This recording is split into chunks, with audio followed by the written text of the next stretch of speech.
Welcome to Let's Talk Near Death, the podcast show that talks about life, death, and experiences somewhere in between. I'm Kirsty Salisbury, the host of the show, and I hope you'll join me as I chat to everyday people with not so everyday experiences. You may also wish to join the conversation over in the Let's Talk Near Death online community, which is found at www.letstalkneardeath.com. Membership is free, or you're welcome to upgrade to join the live VIP events, to gain early access to episodes, or to receive extra VIP bonus material. Your support helps me to continue to get episodes out and to help grow the conversation around these types of experiences. But before then, let's talk near death.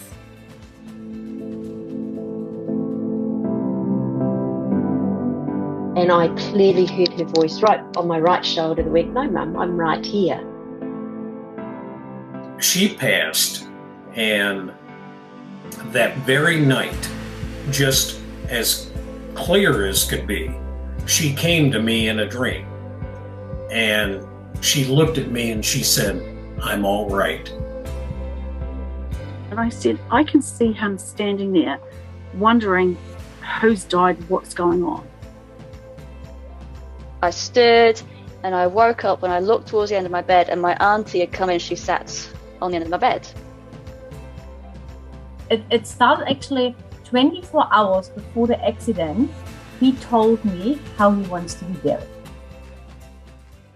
Hello, and welcome back to another episode of the Let's Talk Near Death podcast. I'm Kirsty Salisbury, the host of your show, and we are right at the start of season 11. Man, what a journey it's been to get here. This has been so fun, so exciting. Season 11 is going to be a little bit different. I'm a little bit nervous. I'm a little bit excited. I'm not quite sure how this is going to play out. And I feel like I've been saying that to a lot of people recently. So season 11 is all about a topic which has been just burning in me, a topic which has been showing up all around me, which I felt very led to spend an entire season talking about. This is the topic of after-death communication. Now, it's something we talk about within the Let's Talk Near Death podcast episodes. It does come into the topics of near-death experiences because we talk about how we have these experiences, we communicate with past loved ones, we get messages. A lot of near-death experiences come back with what we call after effects, which are newfound gifts and abilities. I say gifts lightly because actually they can be quite challenging, but things where they're able to connect with the other side easier, where they get messages, where they have interference with different things. There's all sorts of side effects that happen after having a near-death experience. And this topic comes into after-death communication as well. So I felt very strongly that I needed to talk about this. It was coming up everywhere I went, right to the point that someone contacted me, this beautiful lady, Patricia Dunn, who sent me these oracle cards. She sent these to me, and when I opened them up, I saw all sorts of beautiful, visually beautiful cards. I'm a bit one-handed if you're watching the video version, I'm struggling to hold these up, but all sorts of cards there. So I open up the box, and what's the first one that I see? After-death communication. So Patricia is coming to chat with us within this season, within an episode. It's an amazing conversation. I've really enjoyed connecting with her. She's a very interesting guest that's coming on. But that was kind of like the final thing of, okay, I will do this. So we're talking about after-death communication. I then wonder, what do I do? How do I go and find stories of after-death communication? How does this all work?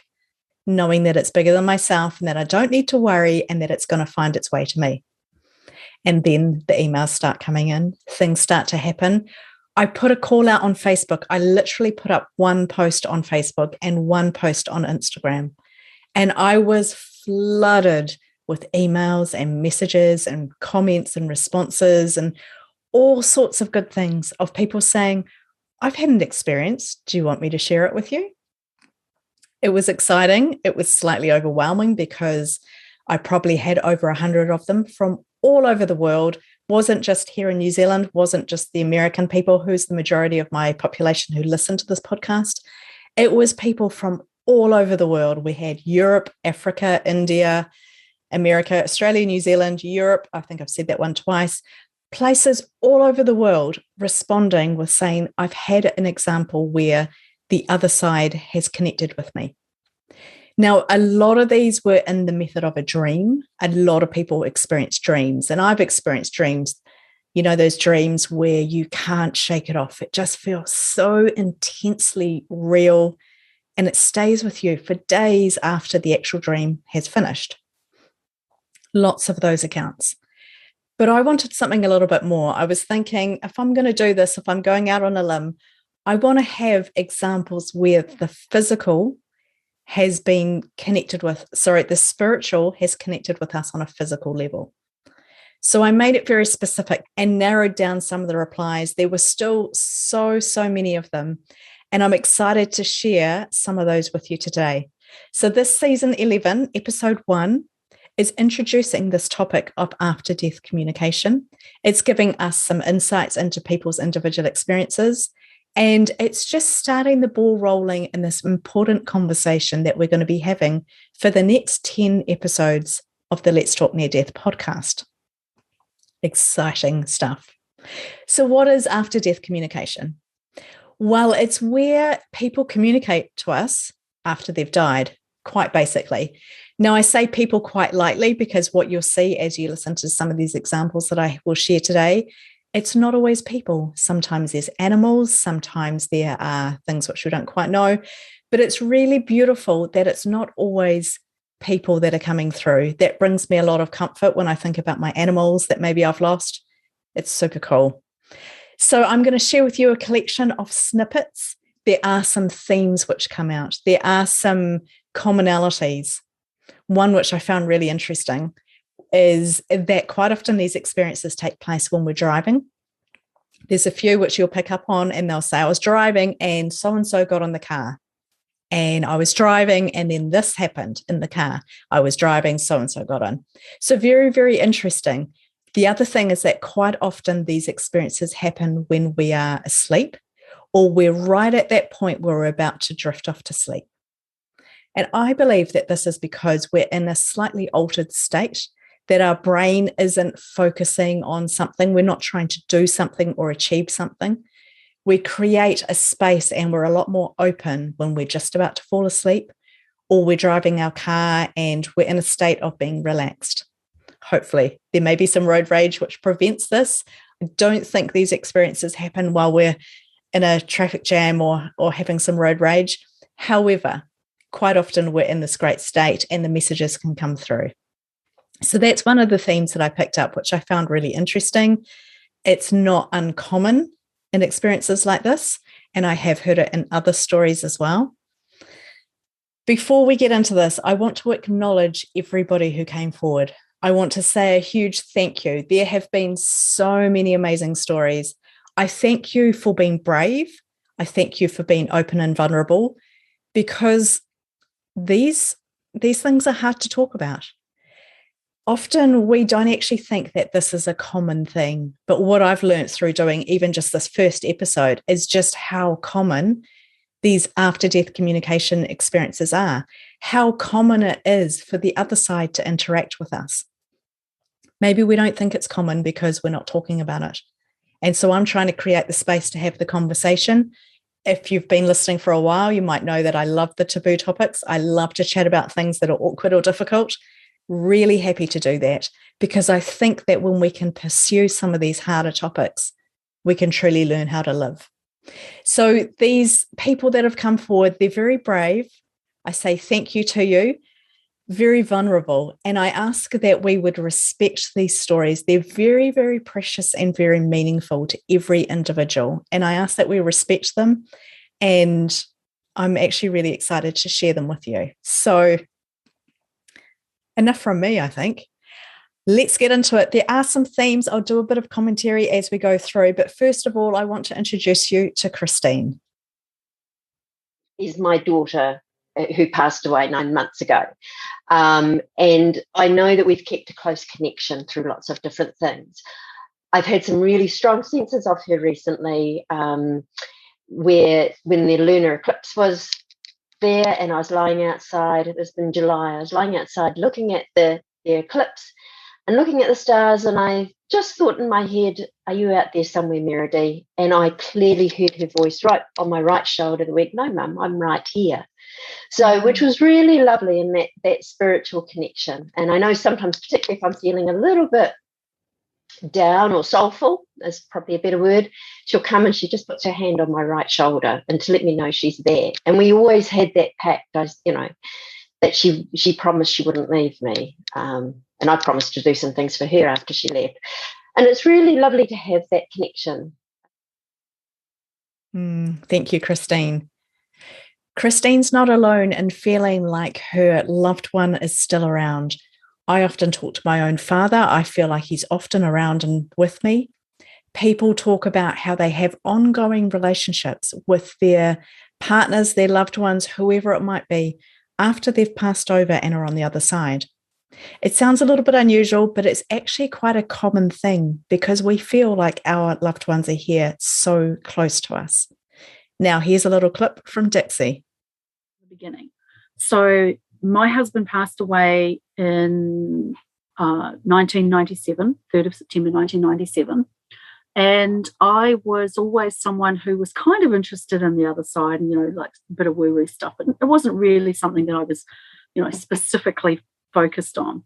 Anyway, so he passed away and it was reasonably sudden. Well, it was about 5 weeks from being diagnosed with something to when he then left. He was 40 years old and it was something of a shock. And I was pregnant at the time. And so just after he died, like a couple of days later, we went to the funeral home and he was there, which sounds really odd because, yes, of course, his body was there in the coffin. But I said to my mother, Chris is here. I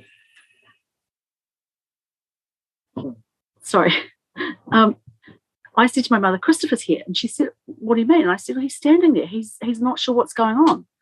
And she said, oh, what do you mean? And I said, I can see him standing there wondering who's died, what's going on. And she said, oh, okay. And I could see him as clear as day. He was the invisible man, but I could see him. I could sense his look. I could sense his stance. I could see everything about the way he looked and the way he was confused. It was as clear as anything to me. I then saw him a couple of days later at the funeral, and he was hanging around behind the minister, kind of, having a bit of a joke, thinking, what the hell's going on? This is really funny.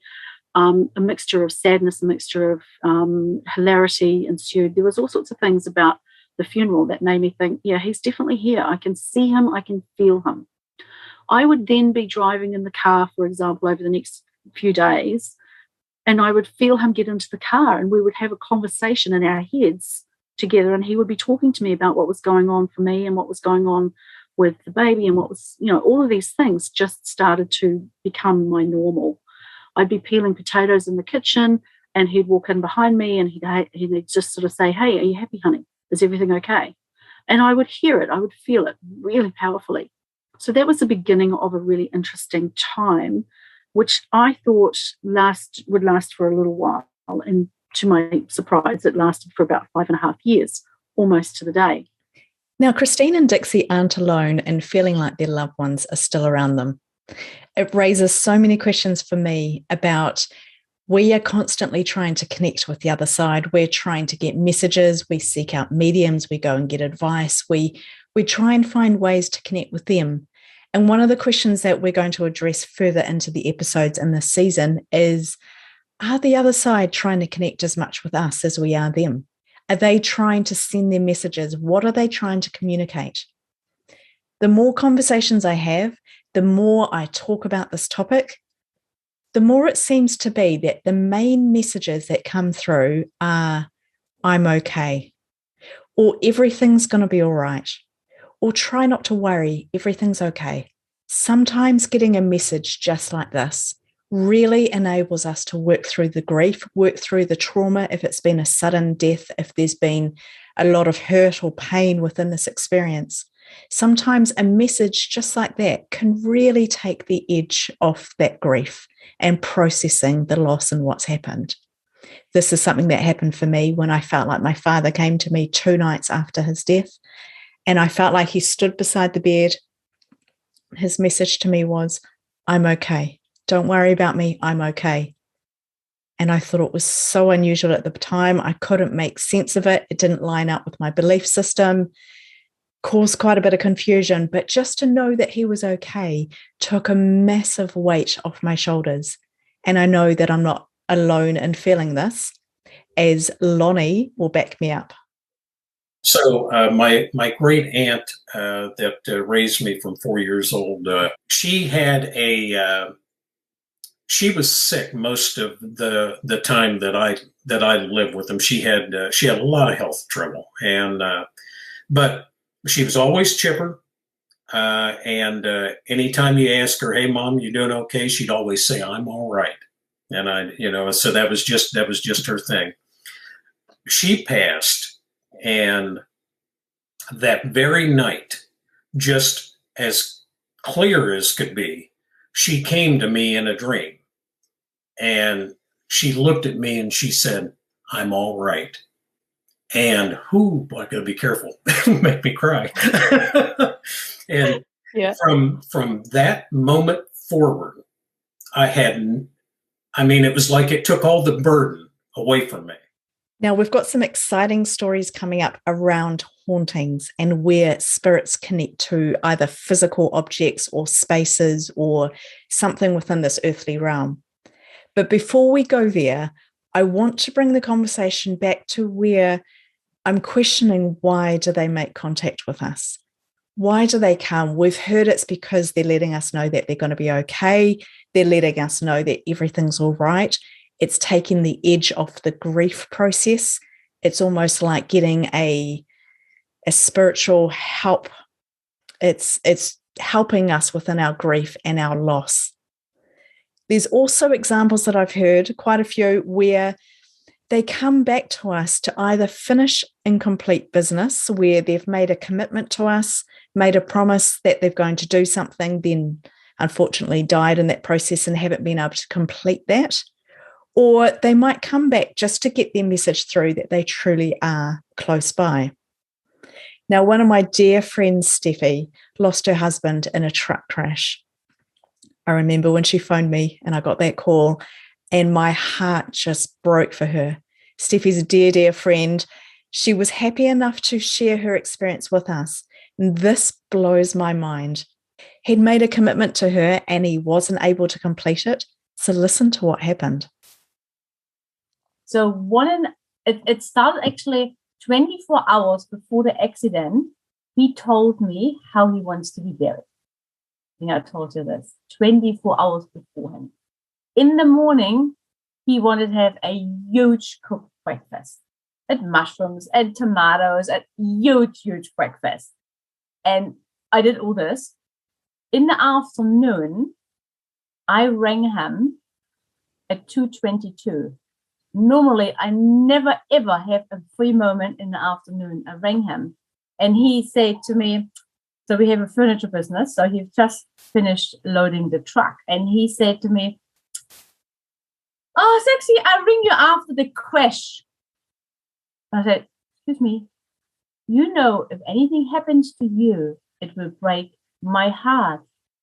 And he said, "Sexy, these are the other drivers. It's not me. I'll ring you later. Love you heaps." Last words. 1.5 hours later, he was dead. So I didn't get this phone call. On Saturday, that was on a Thursday. On Saturday, we are at the funeral.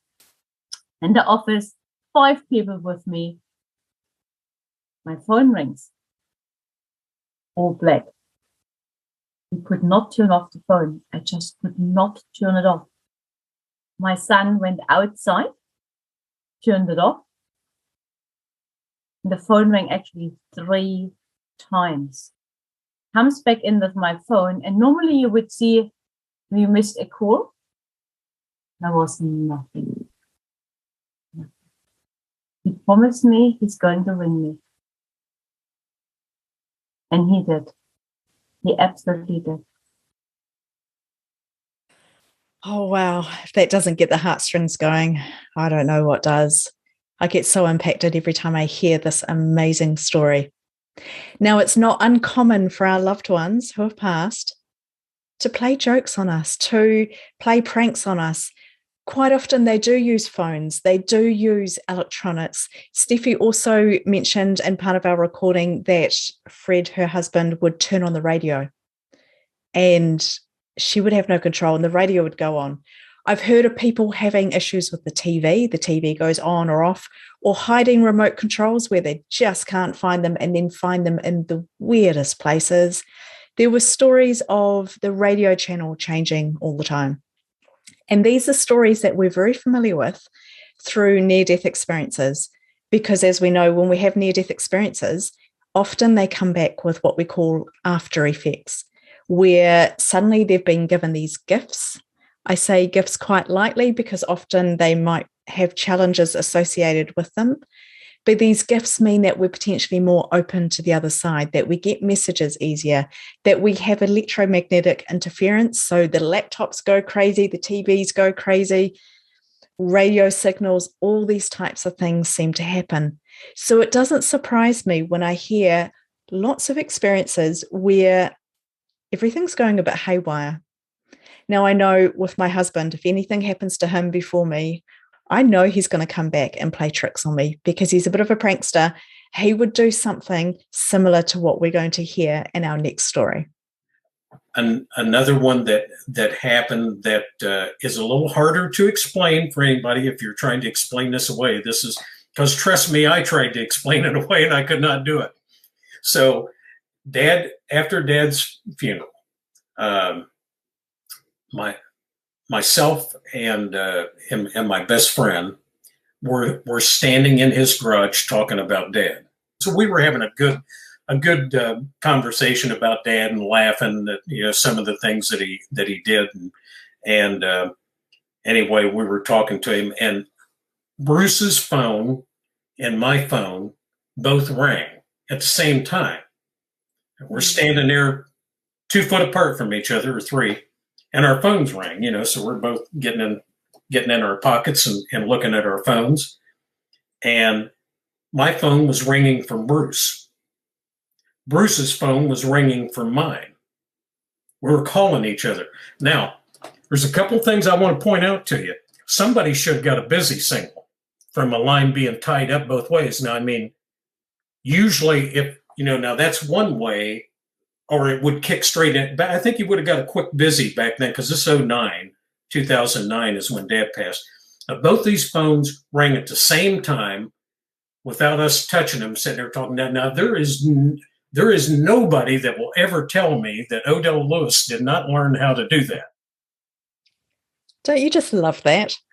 Makes me think, what could I do? What pranks could I play? How could I have fun with this?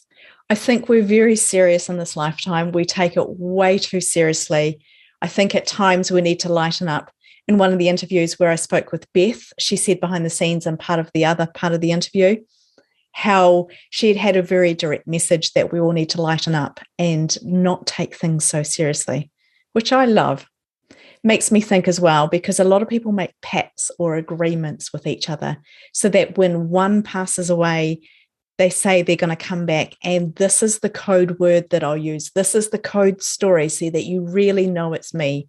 Because I think whoever we are, when we get this communication, there is always the time where we go, did that really happen? Or we try and justify it. We try and, explain it. But a lot of these things we can't explain. It makes me think quite often, which probably isn't the most happy thought of when I die, what pranks can I play and what would be my code thing that I would say that people would absolutely know that it was me. Another part of the conversation that I've been having with people is around this question of why do people communicate with us? To let us know they're okay, to let us know we're okay, that everything will be okay, to complete unfinished business, to have some fun, make things a little bit more lighthearted, give us something to really question about, things we can't explain. there's also many, many examples out there of people who show up at their time of death. So if they're perhaps in a different city to a loved one or a family member, if there's a sudden accident, if something happens, they might come and show themselves at that moment in time, and the person doesn't know anything about it. The person doesn't know that the accident's happened or that they've died or anything like that's happened. And it's not until later that they learn, oh my goodness, that's when that visitation happened. And it can give you the creeps, it can give you chills, it can be quite exciting. Depends who you are, your personality, as to how you're going to react with that. Now, Beth shared an example of this with me. Beth talked about how she was visiting a friend in a hospice, a loved one in a hospice.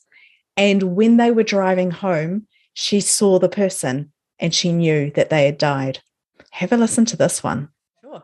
There was that one with Robin, who was our best man's wife, when we went and saw her in the hospice in Whangaparoa. And we were driving back, and I saw her. Her face was literally right in front of mine, and she turned and she was smiling. And I turned around and said to Pete, "Robin's just died." And when we got home, a good half an hour away, 40 minutes, and we went and picked up the kids, he got a phone call from our best man saying, "Oh, she died about half an hour or 40 minutes ago." Now, Beth's not alone in this. It's something that does happen a lot. Here's another example of this, one which happened at bedtime, where there was a loved one and didn't know they'd died, didn't know what was happening, but they'd had a visitation in the nighttime. And again, it brings it full circle back around to that point that when we're sleeping or before we're about to go to sleep, we're in that altered state. We're in a slightly different place than maybe we would be normally. And that makes us more open and more vulnerable to being able to have these experiences. So have a listen to this one from Amy. So it was 2007. I was living in the UK, and I had kind of caught up with family a little bit and then lost touch when I went back to the UK and didn't visit as often as I should. And partway through that year, maybe June, early July, I got the news that my auntie had terminal lung cancer. And she hadn't been given long to live. And I felt guilty for just going to see her because of this diagnosis. Mm. And she'd been given a few months, and it was like, okay, well, I'm getting ready to go on my travels. I was planning a 3-month-ish tour around Europe, and that was middle of July. So it was like, okay, well, we'll sort all this out, we'll go, and then I'll see her when we get back. And we got a couple of weeks into it. I can't remember, some point, the end of July, beginning of August, that I was asleep in my tent. And I remember one night just kind of waking up or stirring. Like, it didn't feel like I was in my tent. It felt like I was in a bed, not in a camp bed. But I felt like I stirred, and I woke up and I looked towards the end of my bed, and my auntie had come in. She sat on the end of my bed. And I went, "Oh my God, I'm so sorry I haven't come to see you yet. I feel so bad. I'm so sorry that I haven't come to see you." And she kind of just went, it's okay. It's okay. I'm here now. It's fine. And it was like, oh, okay. And I just kind of went back to sleep. So it was really, really short. It was like nothing. But then my other auntie, her sister-in-law, was working in France at the time, and we went to visit her maybe a few days to a week later. And we're sitting down at the table, and she goes, "Did you hear about Josie, my auntie?" And I said, "Oh, yeah, that she's got cancer." I said, "No, she died the other day."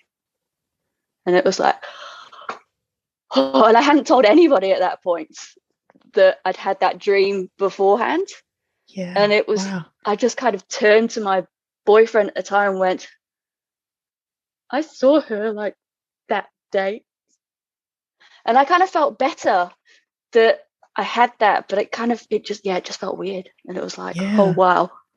Oh, crap. Okay. Yeah. One of the things that I love about Amy's story is that it's an example of where spirit has come through to enable us to release emotion or stories that we tell ourselves or something which we're carrying, which is not doing us any good. I love that her auntie came through to say, hey, don't worry about it. It's all okay. And that she was able to move on from that, feeling like it was okay that she hadn't been there to visit very often. Here's another example from Christine, where she was carrying something which was bothering her. She wasn't able to move past it. And then she had this experience with her daughter, and have a listen to what happened. The second experience of her being in the car with me was I was driving home from we have a cottage in Waikino down in the Karangahaki Gorge, and that was one of her places that she truly, truly loved. And the last time that we took her there was just a few weeks before she passed, and we had to stop every so often to give her pain relief so she could do it's just short of 2-hour drive. There's a particular place, the one going there in Ngatea doesn't bother me so much, but the one coming home just before the golf course in, I think it's Maramarua or something like that, we had to pull over and give her some pain relief. And that one, every time I drive past, just it impacts me. I emotionally feel it. I was driving past there late July, I think it was, and I was in the car by myself. And as I went past it, I started to think of her last few days in hospice. She went in for 5 days before she passed. And there was a part in the hospice where, in hindsight, I feel I could have advocated for her better. And it's probably the only thing that I've held on to in an unresourceful way. And I've had it lifted spiritually. I went and saw a spiritual healer, and we got it lifted soon after she passed. But there's just that little element there where I second guess myself and I go, I could have done that better. Driving past this spot in Maramarua where I stopped to give her the pain relief, and I started to get a bit emotional about how I could have advocated better for her. And I felt as she came and she sat in the car again, and we used to have wonderful trips to and from Waikino together. And she clearly said to me, Mum, you've got to let this go now. You did an amazing job. You did the best you could, and you did everything right. So really, it's time to let it go. And I heard her voice, and I just really felt that shift, that I think I truly let it go now. I didn't let her down, because that's what I was worried I was doing.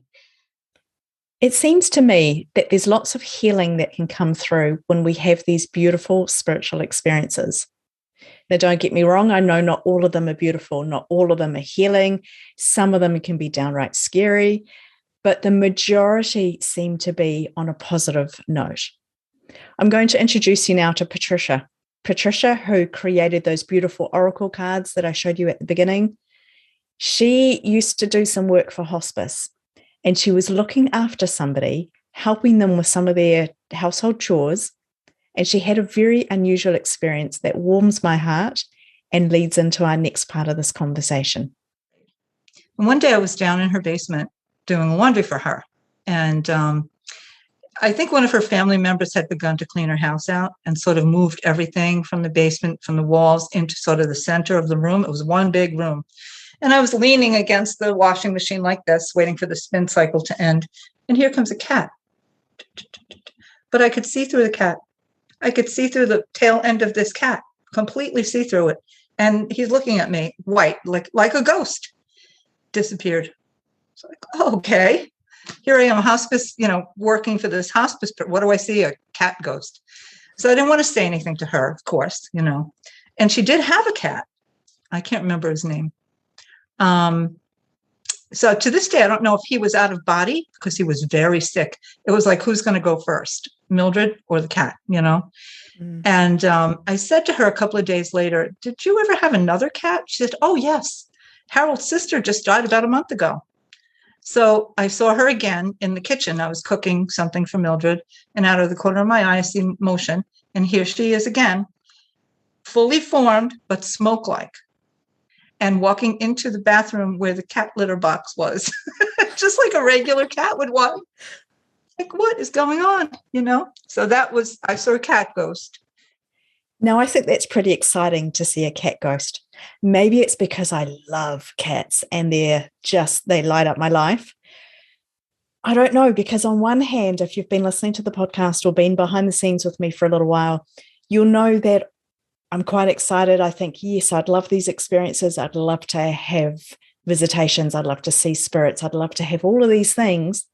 But on the other hand, I'm like, not if I'm at home alone, not at nighttime, not if it's raining. And I put all the conditions on it because I'm a little bit afraid of that. But I think a cat ghost, bring it on. I'll see that anytime. That's like something that's truly exciting to me. In terms of pets, it's not the only example that came through. There were a few. So listen to Rosaline's example. Rosaline, who had an experience with one of her pets after it died. I would like, because many people are very close to their pets. And I also had a pet dog, and I was almost distraught. I felt really bad when it passed away. And surprisingly, after a lot of grief and grieving, I would notice sometimes, very rarely. So the dog used to just open the door a little bit and let itself in, because when the door was a little bit ajar, it just used to open the door and let itself in when it was alive. And what happened was, sometimes when I was in the hall watching TV or something, I would notice the door, the dog letting itself in, just like when it was alive. So it was an eye opener for me at that point of time when I noticed this. But it was completely a new experience for me. So now, next I was speaking with Jo. Jo had sent me some information about some of the ragdoll kittens that she used to breed. She had this amazing experience with one of the kittens that then grew up to be one of her favorite cats, called Alfie.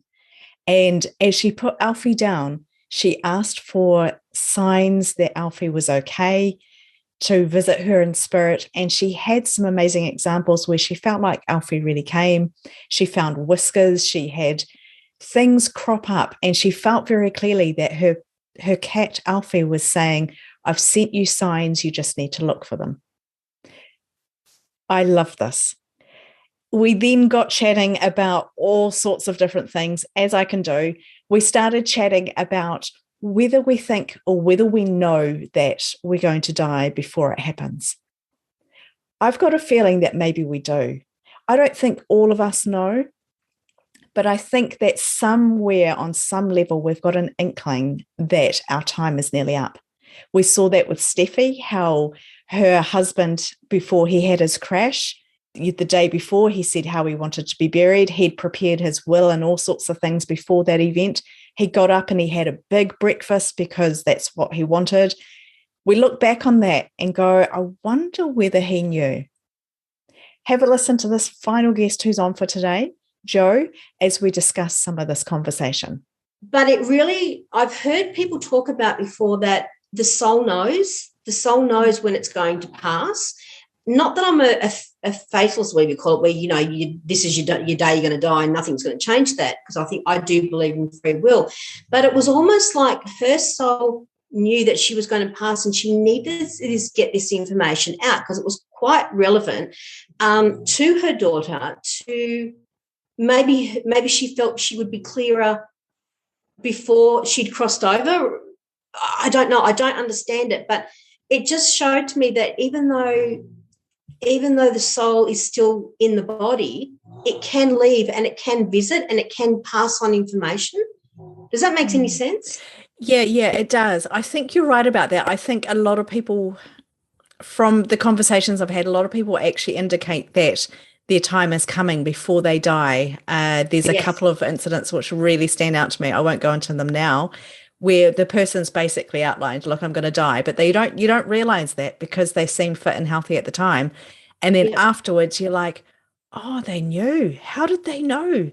But I don't know whether they knew subconsciously or on a conscious level or how that kind of works. But I do think you're right. I do think we kind of know on some layer, some level. Yeah, exactly. Something. And that makes Yeah. total sense, because I remember as a child always feeling like I was going to die in my late 40s. It was just something that was always in my head. I'm not going to live past my late 40s, or, you know. Then at 49, I got septic shock and nearly died, and was given the choice to go. I think I emailed this one to you about given the choice. Do you want to?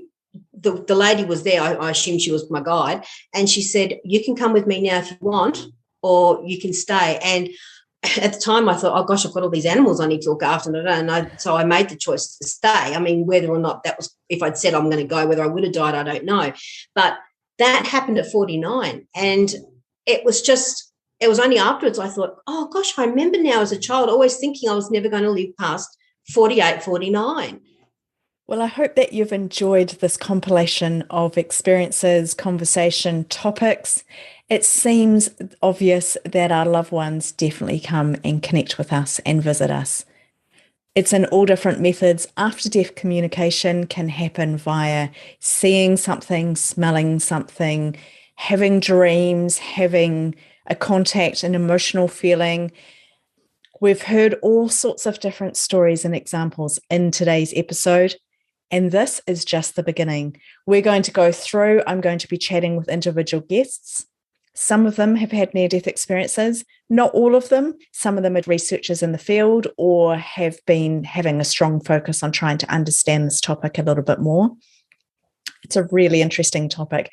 It's one which is becoming more and more prevalent, and I think that more and more people are going to start talking about these types of experiences. We have, as I mentioned earlier, got some haunting stories coming. The final episode will probably be something where, again, I do a compilation. I share some of these hauntings, how spirits often get connected to a physical place or an object or a person. And that stuff it's kind of exciting. It's a little bit off-putting for some. It's not the focus of where I'm putting the conversation throughout the season. So that's why I've put it on hold at this stage. But there is conversation and examples of that coming. If you have your own examples that you want to share with me, it's not too late to send them through to me. You will need to do that quite soon, though. All you need to do is send the email to kirsty@letstalkneardeath.com. There is also going to be extra VIP footage for these compilation episodes. I've talked to so many people. There will be extra content going into the VIP area where you can get more of the discussion, more of the understanding of these experiences. If that's something you're interested in, just pop on over to www.letstalkneardeath.com. I'm excited to keep this conversation going, so I hope that you've enjoyed today's episode. Feel free to let me know any experiences you've had, and I will be back with a guest on our next episode. Have fun, and I'll chat to you soon. Thanks for joining me for another episode of the Let's Talk Near Death podcast. Don't forget to subscribe to stay updated with all of the events we have going on, and to visit www.letstalkneardeath.com to join the VIP community.